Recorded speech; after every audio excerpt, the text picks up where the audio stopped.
ವಿದ್ಯಾರ್ಥಿಗಳಿಗೆ ಸ್ವಾಗತ. ಈಗ ನೋಡಿ, ನಿಮ್ಮ SSLCಯ ಮಾದರಿ ಪ್ರಶ್ನೆ ಪತ್ರಿಕೆ ಸಮಾಜ ವಿಜ್ಞಾನದ ಮಾದರಿ ಪ್ರಶ್ನೆ ಪತ್ರಿಕೆ 1ರ ಸಂಪೂರ್ಣ ಉತ್ತರಗಳನ್ನು ನೋಡೋಣ. ನೋಡಿ, ಎಲ್ಲ ಪ್ರಶ್ನೆಗಳಿಗೂ ಇಲ್ಲಿ ಉತ್ತರಗಳನ್ನು ನೀಡಲಾಗಿದೆ. ನೋಡಿ, ಮೈಸೂರು ಸಂಸ್ಥಾನದ ರಾಜ್ಯಗೀತೆ ಕಾಯೋ ಶ್ರೀಗೌರಿ ಅನ್ನು ರಚಿಸಿದವರು ಯಾರು?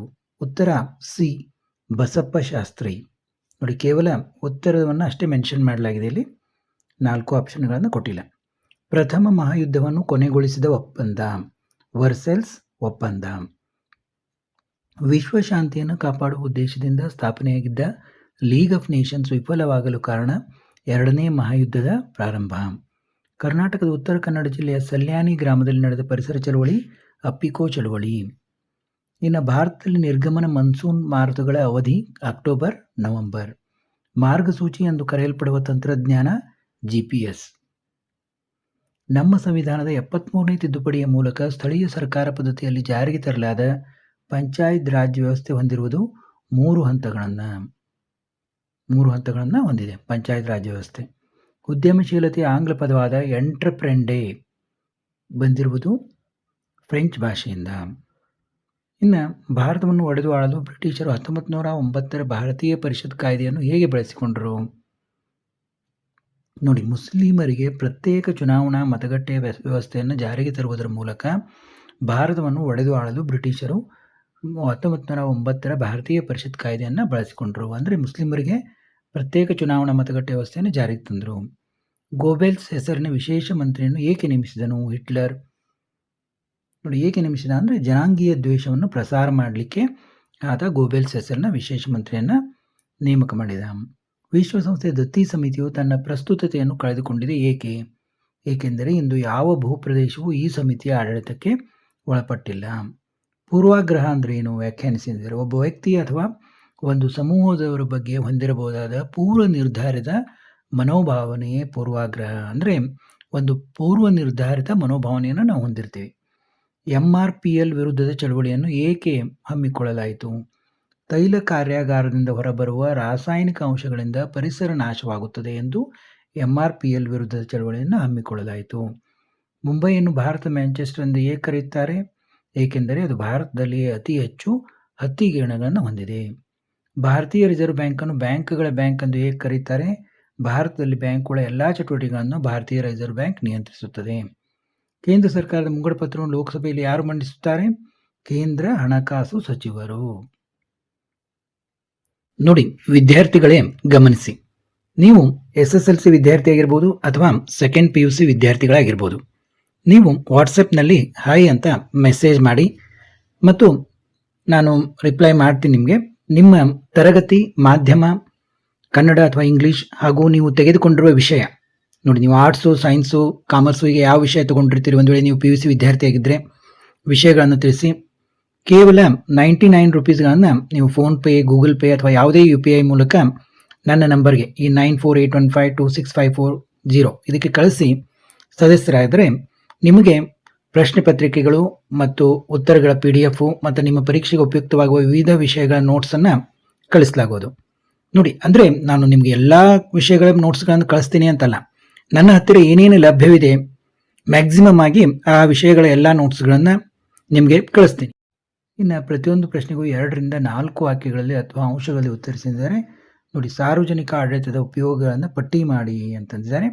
ನೋಡ್ತಾ ಹೋಗಿ, ಸಾರ್ವಜನಿಕ ಆಡಳಿತದ ಉಪಯೋಗಗಳು ಏನೆಲ್ಲ ಇದ್ದಾವೆ ಅಂತ. ಆಮೇಲೆ ವಿಶ್ವಸಂಸ್ಥೆಯ ಭದ್ರತಾ ಮಂಡಳಿಯ ಕಾಯಂ ಸದಸ್ಯ ರಾಷ್ಟ್ರಗಳನ್ನು ಪಟ್ಟಿ ಮಾಡಿ ಎಂದಿದ್ದಾರೆ. ನೋಡಿ, America, Russia, United Kingdom, France ಮತ್ತು ಚೀನಾ. ಶಾಸನಾತ್ಮಕ ಕ್ರಮಗಳ ಹೊರತಾಗಿಯೂ ವರದಕ್ಷಿಣೆಯನ್ನು ಹೇಗೆ ನಿಯಂತ್ರಿಸಬಹುದು? ಜನಜಾಗೃತಿಯ ಮೂಲಕ, ಅಂತರ್ಜಾತೀಯ ವಿವಾಹ, ಆಧುನಿಕ ಪ್ರಚಾರ ಮಾಧ್ಯಮಗಳು, ಸ್ವಯಂ ಸೇವಾ ಸಂಘಟನೆಗಳು, ಮಹಿಳಾ ಸಂಘಟನೆಗಳಿಗೆ ಪ್ರೋತ್ಸಾಹ. ಇನ್ನು ಸಾಮಾಜಿಕ ಸ್ತರ ವಿನ್ಯಾಸವು ಹೇಗೆ ರೂಪುಗೊಂಡಿದೆ? ನೋಡಿ, ಸಾಮಾಜಿಕ ಸ್ತರ ವಿನ್ಯಾಸವು ಆದಾಯ, ಶಿಕ್ಷಣ, ಉದ್ಯೋಗ, ಬುದ್ಧಿಶಕ್ತಿ, ಜಾತಿ ತಾರತಮ್ಯ, ಲಿಂಗ ತಾರತಮ್ಯ, ಪ್ರಾದೇಶಿಕ ತಾರತಮ್ಯ, ಬಡವ-ಬಲ್ಲಿದ, ತಿರಸ್ಕಾರ, ಅಗೌರವ, ದ್ವೇಷ ಮೊದಲಾದವುಗಳ ಆಧಾರದ ಮೇಲೆ ರೂಪುಗೊಂಡಿದೆ. ದತ್ತು ಮಕ್ಕಳಿಗೆ ಹಕ್ಕಿಲ್ಲ ಎಂಬ ನೀತಿಯು ಭಾರತದಲ್ಲಿ ಬ್ರಿಟಿಷ್ ಅಧಿಕಾರ ವಿಸ್ತರಣೆಗೆ ಸಹಾಯಕವಾಯಿತು, ಸಮರ್ಥಿಸಿ ಎಂದಿದ್ದಾರೆ. ಹೀಗೆ ಪಾಯಿಂಟ್ ವೈಸ್ ಬರೀಬೇಕು ನೀವು ಎಕ್ಸಾಮ್ನಲ್ಲೂ.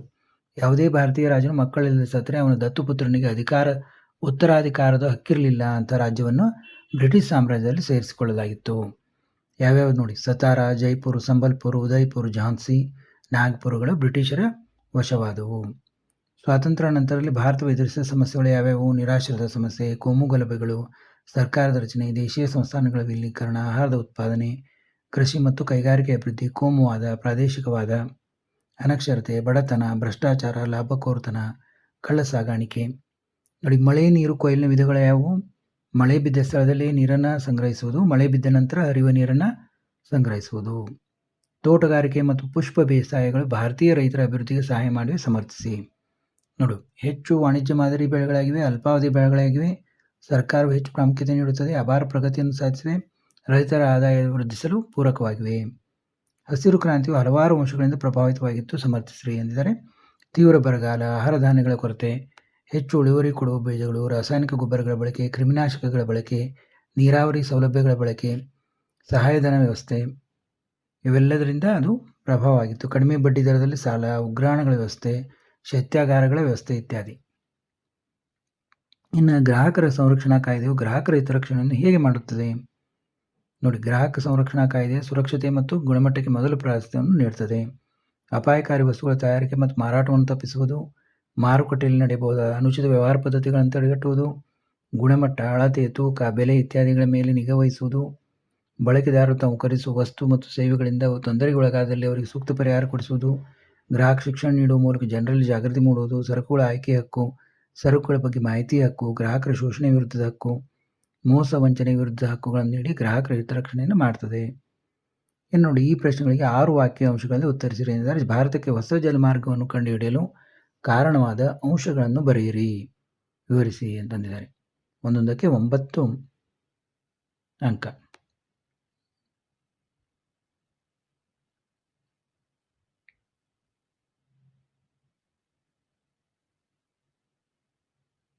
ನೋಡಿ, ಈಗ ಪಾಯಿಂಟ್ಸ್ ವೈಸ್ ನೀವು ಬರಿಬೇಕು. ಇನ್ನು ಅಥವಾ ಬ್ರಿಟಿಷ್ ಭೂಕಂದಾಯ ಪದ್ಧತಿಯಿಂದ ಭಾರತೀಯ ರೈತರ ಮೇಲಾದ ಪರಿಣಾಮಗಳನ್ನು ವಿವರಿಸಿರಿ. ನೋಡಿ, ಇಲ್ಲಿ ಪಾಯಿಂಟ್ಸ್ಗಳನ್ನು ನೀವು ನೋಡ್ತಾ ಹೋಗಿ. ಇನ್ನು ಅರಣ್ಯಗಳು ನಮಗೆ ಹಾಗೂ ಪರಿಸರಕ್ಕೆ ಅತ್ಯಂತ ಉಪಯುಕ್ತವಾಗಿವೆ ಹೇಗೆ? ನೋಡಿ, ಇಲ್ಲಿ ಪಾಯಿಂಟ್ಸ್ಗಳನ್ನು ನೋಡ್ತಾ ಹೋಗಿ. ಇನ್ನು ಅಥವಾ ಪ್ರಶ್ನೆ: ದೂರ ಸಂವೇದಿ ತಂತ್ರಜ್ಞಾನವು ಇಂದು ಅತ್ಯಂತ ಅವಶ್ಯಕವಾಗಿದೆ ಹೇಗೆ? ಇನ್ನು ಗ್ರಾಮೀಣ ಭಾರತದಲ್ಲಿ ಆರ್ಥಿಕ ಪರಿಸ್ಥಿತಿಯನ್ನು ವಿವರಿಸಿ.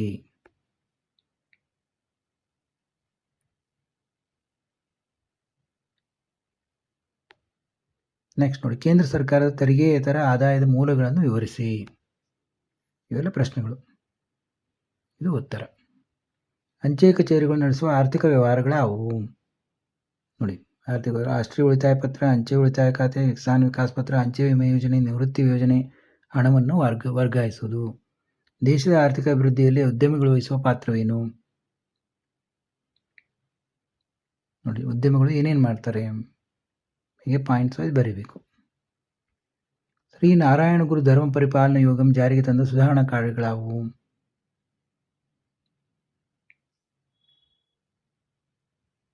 ನೋಡಿ, ಏನೇನು ಮಾಡಿದರು ಅವರು ಅಂತ. 1857 ದಂಗೆಯ ವಿಫಲತೆಗೆ ಕಾರಣಗಳನ್ನು ವಿವರಿಸಿರಿ ಅಂತಂದಿದ್ದಾರೆ.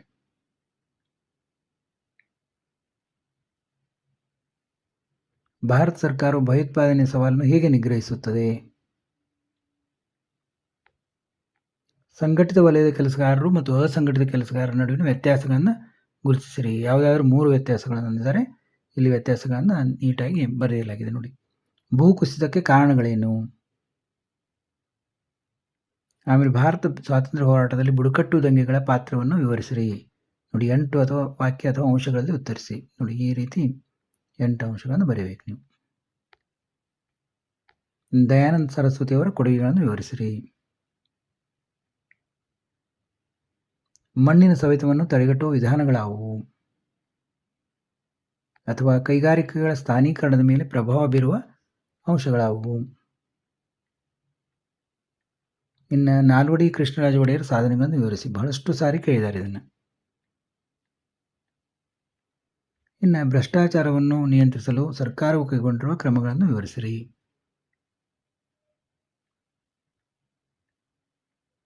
ಇನ್ನು ಈ ಕೆಳಗಿನ ಯಾವುದಾದ್ರೂ 5 ನಿಮಗೆ ಕೊಟ್ಟಿರುವ ಭಾರತ ನಕಾಶೆಯಲ್ಲಿ ಗುರುತಿಸಿರಿ ಎಂದರೆ ಈ ರೀತಿ ನೀವು ಗುರುತಿಸಬೇಕಾಗ್ತದೆ.